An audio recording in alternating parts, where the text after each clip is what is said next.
Lo importante, y lo hemos conversado más de alguna ocasión, es la educación emocional.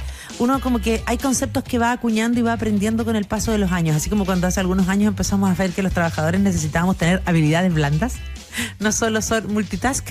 Hoy en día entendemos, por suerte, que la educación emocional es fundamental. Está con nosotros el doctor en Pedagogía y Educación, director ejecutivo de la Fundación Liderazgo para Chile, Arnaldo Canales. ¿Cómo estás, Arnaldo? Muy bien, Sandra. Hola, Arnaldo, ¿qué tal? Buenos días, Cristian. Precursor en el tema de la educación emocional, hay que decirlo, que sirve tanto, sobre todo en esta época, ¿no? A propósito, partamos por las emergencias, Arnaldo, porque hemos estado viendo cómo jardines infantiles, cómo la Junaev, cómo los vecinos se han reunido, por ejemplo, para estar con los niños también en este periodo, para hacerles entender estas situaciones, para sacarlo a veces de la emergencia, en una sociedad que hasta hace algunos años todavía eras como, ya, pero no llores, las niñitas lloran, o no muestres lo que te pasa, no, calladita se ve más bonita, y así un largo sinfín de cosas que nos hacían limitar nuestras emociones, no expresarlas. Bueno, tú dices algo muy cierto. La verdad es que este tema hoy día ya se pone en la mesa. Yo cuando partí hace 15 años hablando de educación emocional era pachamámico para mucho, era tema de olor a incienso y mucha caricatura. Pero cuando vemos la realidad, y tú lo haces muy bien al mencionar el tema de los incendios, no solamente la pérdida de un hogar, la pérdida del bien físico, todo el trauma y todo lo que afecta los dolores del alma, que finalmente somatizamos y tiene que ver con las tristezas, con los duelos, con las distintas vivencias que finalmente están relacionadas fuertemente con la emoción misma. Por lo tanto, un padre que tiene que contener a su hijo de 8 años que perdieron la casa, no tiene herramienta. Ese padre también somatiza porque trata de mostrarse fuerte, claro, el sostén de la familia, el proveedor, y tiene muchas veces una angustia que la sostiene, y yo siempre digo, lo que no se expresa, finalmente somatizamos y enfermamos. Exacto, por eso dicen este juego de palabras que la expresión es contraria a la depresión. Entonces, cuando yo reprimo, callo, silencio, enfermo. Cuando yo expreso, suelto, lo hago un rap, canción, lo que sea, voy soltando. Entonces, ahí esta dimensión desatendida, que bien dices tú, con respecto a la educación, finalmente viene a tomar la educación emocional el desarrollo integral del ser humano. Y esto, ojo, no lo digo yo porque soy un ser de luz ni nada del otro mundo. Lo venía diciendo Humberto Maturana, Claudio Naranjo. No podemos tener una educación que solamente se enfoque en la mirada academicista, en el resultado, que es importante, en la parte académica, pero tiene que haber desarrollo humano. Hoy día todo lo que vemos con el caso de Cristóbal Medina, con la muerte de una niña en el Marín Arauco, en Viña del Mar, y todos los casos que salen de marzo para adelante, con bullying, violencia, la misma convivencia escolar, las relaciones también que tenemos de carencia de competencias parentales, los mismos papás, está todo en el mismo pack. Y eso es un poquito lo que hace la educación emocional. Y en ese sentido, pensando en educación, pensando en aprendizaje, como todo aprendizaje, hay un tema de, si se quiere, de entrenamiento, ¿no? Hay un tema gradual, hay un tema para que no se nos desborde. Estoy pensando, Pancho Mat siempre dice, a propósito de la lectura, dice, la lectura es un músculo que se entrena. No es como llegar, sentarse a leer.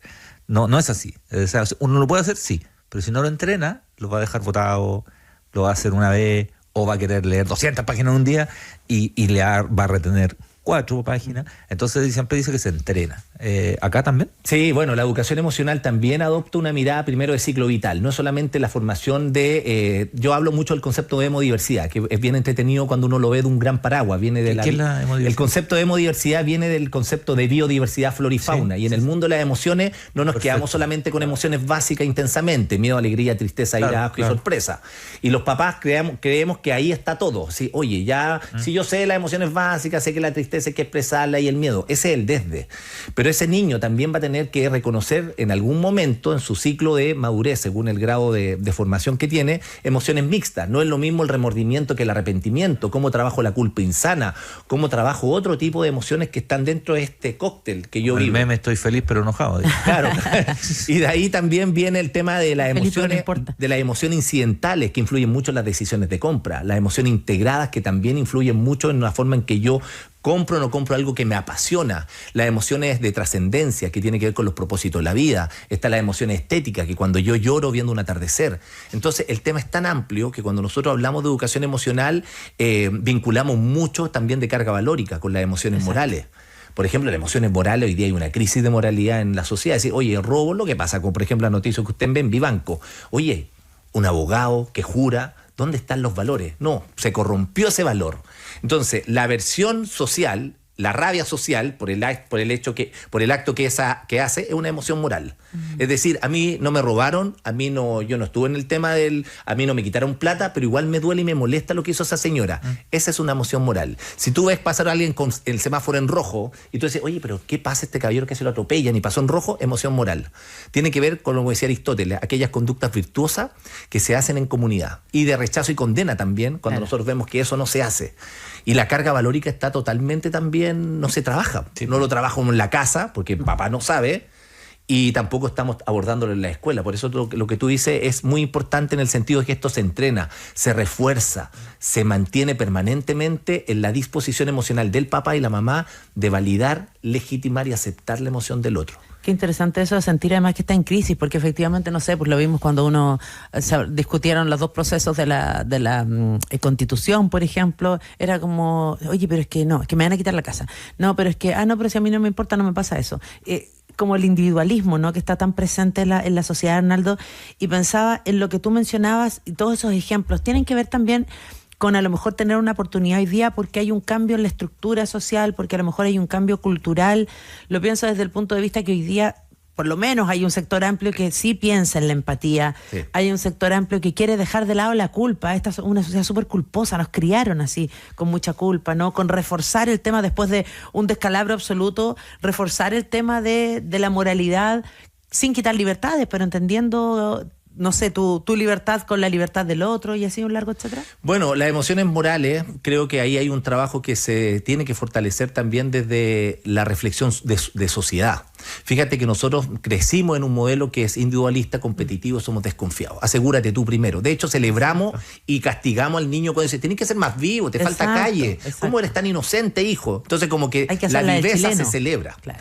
Entonces, cuando hay alguien... Pero malentendía a veces. Malentendía. Bueno. Entonces, uno, claro, con todas las contingencias que tenemos como sociedad y de los distintos ejemplos que podríamos mencionar, la incorporación del desarrollo socioemocional tiene que estar anclada dentro del sentido común de las personas. Hoy día los temas de salud mental son potentes y seguimos teniendo un discurso y levantamos toda la bandera de la salud mental, pero se hace poco. Hablamos desde la enfermedad, ansiedad, depresión, estrés. En Chile se quita la vida 7 personas todos los días, son 2.000 personas al año. Métete al mundo laboral, 6 de cada 10 licencias médicas son por ansiedad, depresión y estrés. Entonces decimos, oye, pero si tenemos tanto dato, tanta información, ¿qué hacemos para prevenir?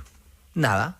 No hay educación emocional en la escuela. Eso. Nosotros impulsamos una ley hace casi ya 10 años y yo he hablado con lo último, con el próximo presidente también. Un momento me lo encontré en el aeropuerto, leí como una cátedra de media hora, le encantó. Hablé también con el presidente Boric y anteriormente hablé con los últimos 5 ministros, desde Raúl Figueroa, Marcela Cubillo, Ávila, Cataldo y todo. Oye, qué lindo lo que hacen. Y nosotros hemos hecho este trabajo no solamente en Chile, hoy día la ley de educación emocional está en Colombia. Claro. Y nosotros decimos, ¿cómo esto es lo típico? Uno es más, ¿cómo se dice? Nadie es profeta en su tierra. Exacto. Estamos moviendo temas en México, tenemos un modelo maravilloso que incorpora escuela para padres, la ONG, y también temas sociales, que lo que a mí me mueve es que la persona que nos escucha acá decía, oye, este tema es tan importante que, por eso yo digo, que nadie busca lo que no conoce. Si el tema de la salud mental no hay que quedarse con la depresión, la ansiedad, el estrés, que es muy importante, porque obviamente hay que entender lo que hay detrás de esto, que puede ser endógena, exógena, sino cómo yo como papá, yo como joven puedo decir, cómo yo puedo entrenarme si yo tengo sobrepienso todo el día. Esto se entrena, esto se trabaja, lo que pasa es que no tengo herramientas. Por eso es tan importante abordarlo desde un trabajo preventivo. Y el ente modelador, ¿debiese ser el papá y la mamá? Sí, pero tampoco saben. Y ahí es donde viene la fuerza de la escuela. Por eso la escuela es el primer vínculo en comunidad que tiene un niño. Claro. Y de ahí donde hoy día la escuela para padres, y hoy día hice casualmente un posteo sobre eso. Tú sabes que los papás en promedio, el 20% van a las reuniones de apoderados, de cada 10 papás van 2. Y va la pura mujer. La mayoría, claro, los papás no íbamos, es este tema, ¿para qué vamos a ir a reunión de apoderados si es la misma charlita, la misma cuestión? Pero hay escuelas para padres en muchos colegios. Yo estuve hace poquito, el año pasado, un colegio de 1.000 estudiantes y fueron 6 papás. Yo me pegué el pique a Talcahuano, a este colegio, claro, y llegaron 6 de 1.000 estudiantes. Y dije, y yo me quedé sorprendido, es decir, la inversión que hace el colegio, el Exacto. tiempo que le dedica, le están poniendo ficha en buen chileno al tema de la salud mental y los papás tampoco apoyan. Entonces ahí hay una corresponsabilidad como sociedad y después le decimos, ¿y qué pasa? Y los profesores se quejan con justa razón. Obvio. Y cuando hablamos de lo... Porque es súper interesante el tema de este vínculo padre-estudiante, ¿no? Jóvenes, niños, jóvenes, sí, adolescentes, qué sé yo. Estoy pensando en cómo cruzas tú el tema de redes, ¿no? Porque eso hace que, de redes sociales, de un mundo de plataformas, que yo no las demonizo en lo absoluto, pero me parece que es un tema en la ecuación, digamos, en la conversación, de inteligencia artificial hoy día o mañana. Hay unos mundos medio paralelos, no sé, si tú me preguntas a mí cuál es el mayor dolor y el mayor desastre que tenemos hoy día, tiene que ver con el tema del celular. Es decir, todo el libro que hace Jonathan Haidt con Generación Ansiosa, que finalmente toma la información de todo lo que tiene que ver, porque esto es muy potente, de hecho a mí me encanta el tema, porque finalmente Jonathan Haidt lo que dice es que cuando proliferan los smartphones en el 2008, 9, 10, 11, 12, en 4 años todos tenemos smartphone. Ya no jugamos a la pura cuncunita. ¿Sí o no? Sí. Y empieza todo lo que hace, y esto viene del 1950 con Skinner, con el tema de que el padre del conductismo. Entonces hacen estos estudios con las palomas. Es decir, yo le doy maíz a la paloma le genera un estímulo, una respuesta y un condicionamiento. Y el celular hace exactamente lo mismo. Después lo que hacen en Stanford, entonces todo lo scroll, todo lo que tiene que ver con la ansiedad social. Los algoritmos también. Todos los algoritmos. Entonces, todos estamos adictos al celular. Entonces, si tú me preguntas, ¿cuál es, dentro de este gran paraguas, el gran antagonista del bienestar emocional de cualquier ser humano? Esto. Digo, no tenemos detox, no nos aburrimos. Los cabros chicos, y lo vemos en los restaurantes, una conversación que probablemente ustedes han tenido. El niño de 3 años le pasó el celular, qué fácil. No come, no me molesta, no me interrumpe, no pide nada, listo. Hoy día hay que decirle, anda a jugar afuera. ¿Has visto que estos memes que también salen? Antes teníamos que meterlos para dentro de la casa, ahora hay que tirarlos para afuera de la casa. Sí. Hoy día no veis cabros que tienen la rodilla pelada, no, pelada, claro. Nada. Ya no hay metapío. No hay povidona ayudada. La povidona. Entonces, Cristian, ahí es un tema que yo creo que las redes sociales hay que trabajarlo. Me encanta lo que está haciendo Francia, lo que hizo Australia. De hecho, hay una ley que nosotros de restringirlos en colegios, digamos. Restringir el tema del uso de las pantallas. Colegios, cruces, claro. Pero miren, yo voy a hacer aquí a lo mejor si hay alguno de los nuevos diputados que pueda salir. Hay una senadora que está postulando en Colombia y me dijo que está haciendo una ley. ¿Y cuál es la ley? Me dijo, el tema de las pantallas ya lo tenemos súper claro y todo, que restringimos. Pero ¿qué le pasa a la cuenta TikTok y Instagram? Entonces lo están sacando una ley para cobrarles a Instagram para tener las plataformas. Usted quiere contaminar emocionalmente a la sociedad, a los jóvenes, pague por estar en este país. Claro. ¿Entendés? Entonces, como de alguna manera, si usted quiere que mi hijo esté ahí metido, cobrémosle un impuesto a estas grandes plataformas para que minimicemos un poquito el impacto que tiene hoy día las redes sociales. Y eso yo creo que tiene que ver principalmente con los temas que, insisto, todo lo que tiene que ver con el bienestar integral de un ser humano trabaja 6 dimensiones.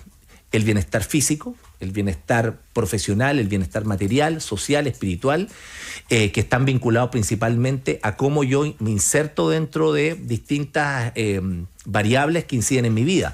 Si como mal, mi ciclo circadiano está pésimo, tengo mala nutrición, me afecta todo mi bienestar físico, eso lo tenemos súper claro. Pero ¿quién le enseña al niño? ¿Quién nos enseña? De hecho, dormimos, la mitad de nuestra vida estamos durmiendo, pero nadie nos enseña el ciclo circadiano. De la escuela nos enseña. Nutrición, recién estamos hablando de la microbiota, estamos hablando del segundo cerebro. Hoy día hablamos mucho del tema de la endorfina, la dopamina, la oxitocina. Y hoy día, gracias, creo que lo bueno que tiene las redes sociales es que te visibiliza temas. Claro. Sí. Que eso por un lado es positivo. Ahora, ¿quién dice esos temas? Porque de repente hay gente que se pone a hablar de cosas que no tiene idea y pastelero a tus pasteles. Tal cual. Estamos conversando con Arnaldo Canales, doctor en Pedagogía y Educación, director ejecutivo de la Fundación Liderazgo para Chile y precursor de la educación emocional en nuestro país. Tú hablabas recién de herramientas, Arnaldo, que a veces ni los adultos la tenemos, ni por supuesto mucho menos las generaciones más jóvenes. De la crisis además que hay a propósito de la moralidad y la ética. ¿Cómo podemos nosotros los adultos hacernos cargo o hacernos de herramientas que nos permitan mejorarnos nuestra calidad de vida y de salud emocional y sobre todo de educar a nuestro entorno, a nuestros hijos, sobrinos? Bueno, yo partí diciendo, hay un tema que lo encuentro buena frase, que nadie busca lo que no conoce. Primero, sensibilizarnos. ¿De qué estoy hablando? ¿De qué se trata este tema? Porque finalmente también hay muchos haters. La educación emocional adoctrina y que esto, claro. te vas a encontrar de todo. ¿Para qué importa? Claro. Y además te vas a encontrar con distintas miradas, porque también tendemos a invalidar. Si alguien me escucha, dice, no, si el Arnaldo Canales que yo lo escuché no tiene idea de nada, porque yo soy un biólogo. Claro, el biólogo me habla desde la química del cerebro. Perfecto. Claro. Patricia May, que es maravillosa antropóloga chilena, me va a hablar de la antropología. Un biólogo me va a hablar el sociólogo me va a hablar de su mirada de la biología, un filósofo. Claro. Pero esto es una mirada ecléptica. La educación emocional incorpora muchas dimensiones, por eso uno tiene que tener una mente abierta para poder abordar todas estas dimensiones. Ahora, en lo concreto, ¿Qué tengo que hacer yo como papá? Primero, mostrarme vulnerable. Es decir, hay cosas tan simples como verbalizar lo que nos pasa. De hecho, nosotros el ejercicio más cotidiano es ¿cómo estás? Bien. Todo el mundo dice bien, pero no tenemos el espacio de decir estoy mal, lo estoy pasando mal, estoy triste, estoy angustiado. Y ojo, yo a veces lo hago esta caricatura que hacemos el chato. ¿Cómo estáis, chato? El chato es una frase de la idiosincrasia del chileno que utilizamos para indicar una emoción que no tenemos claro, que tiene que ver con el concepto alexitimia, que tiene que ver cómo no somos conscientes de lo que me pasa, no sé ponerle nombre. Entonces, ¿cómo estáis, chato? ¿Pero chato de qué, Cristian? No, es que tuve una pelea antes con el director, una cuestión. Tú estás enojado, frustrado, angustiado. Yo no tengo peleas con el director. Solo va a aclarar.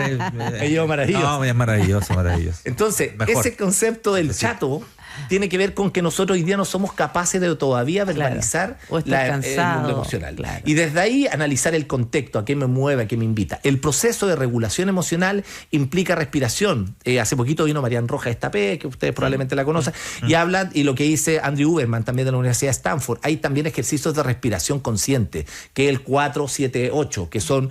Inhalo en 4, mantengo en 7 y boto en 8. Andrew Huberman habla de la respiración fisiológica. Respiro casi el 90% de lo que me da los pulmones y ese último 10%, el último pedacito, y eso está comprobado científicamente que me libera gradualmente el nivel de cortisol. Esa respiración consciente me permite lidiar frente a la impulsividad, a la rabia, a pegarle el charchazo, a hablarle mal a mi pareja. Muchas veces no somos conscientes y yo pongo la emoción de la rabia, que es la que más se desregula, pero puede ser también con la impaciencia, que alguien se molesta porque llegó tarde. Pueden ser cualquier tipo de emoción o la tristeza misma, que no soy capaz de reconocerla y me hago trampa, me hago zancadilla.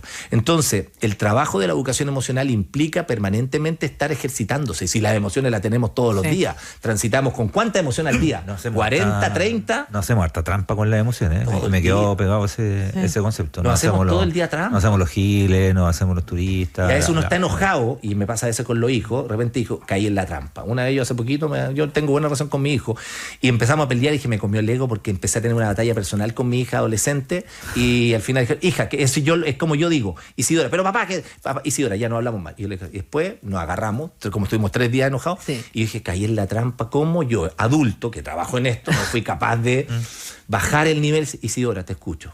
Y lo hago el 99% de las veces bien. Pero los cabros chicos sacan del quicio a veces también, digámoslo.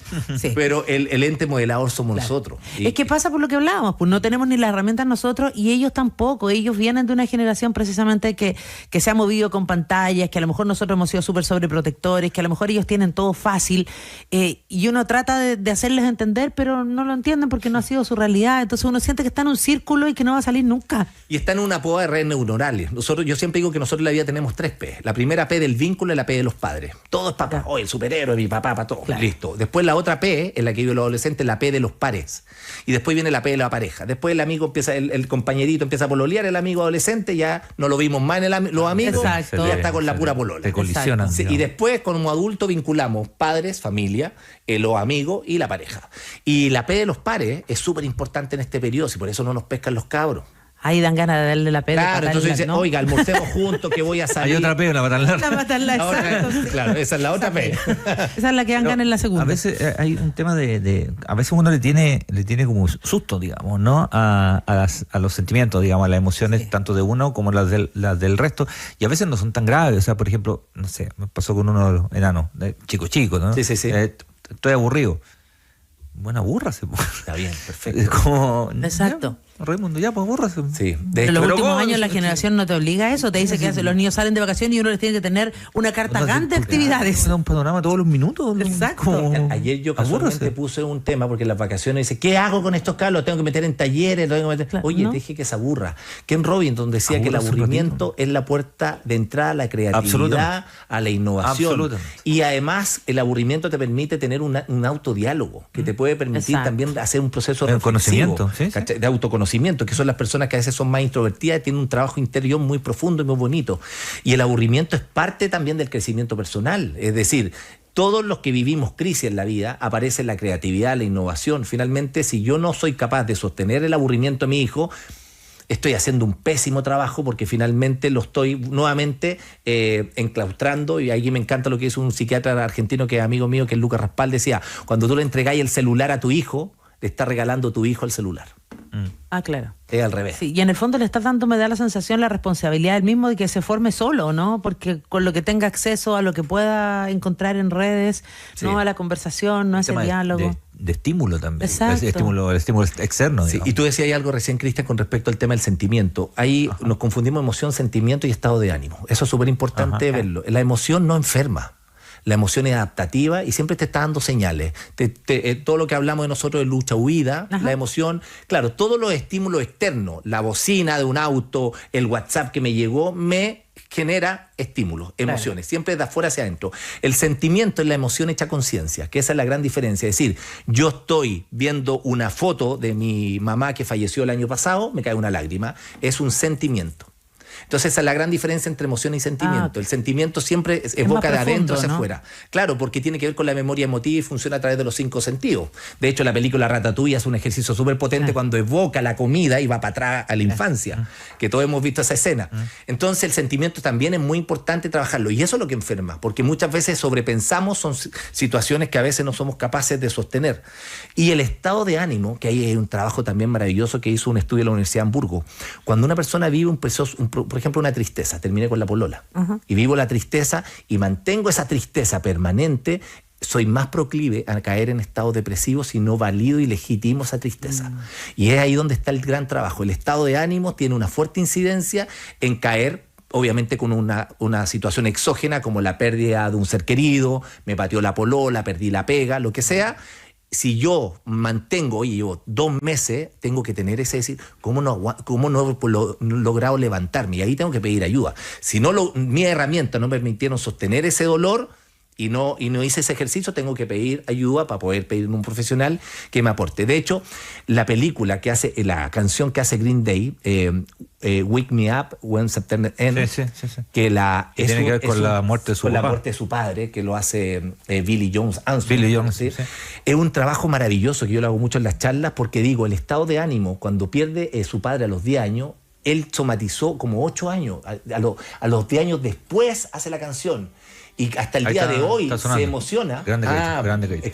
Y hasta el día de hoy, tú ves a Green Day, cuando pone esa canción, él llora en muchas veces. Llora en vivo, siempre. Llora en vivo con esa canción. El tipo logró, por eso yo digo que la expresión te libera. La depresión te mata. Entonces, cuando uno lee o traduce la canción Despiértame, y la historia es bien bonita, porque cuando su padre fallece, el cabro chico estaba todo el día en la casa y la mamá, sale hijo, sale a la vida, tenemos que seguir. La mamá viuda, viendo a su hijo sufriendo, él ve a su mamá sufriendo, le dice, mamá, despiértame cuando termine septiembre, no quiero salir de la pieza. Y ocupa esa frase con la canción. Claro. Y yo lo encuentro maravilloso. Es el men que muere su papá. El men que muere su papá, y como decís tú, él es muy chico.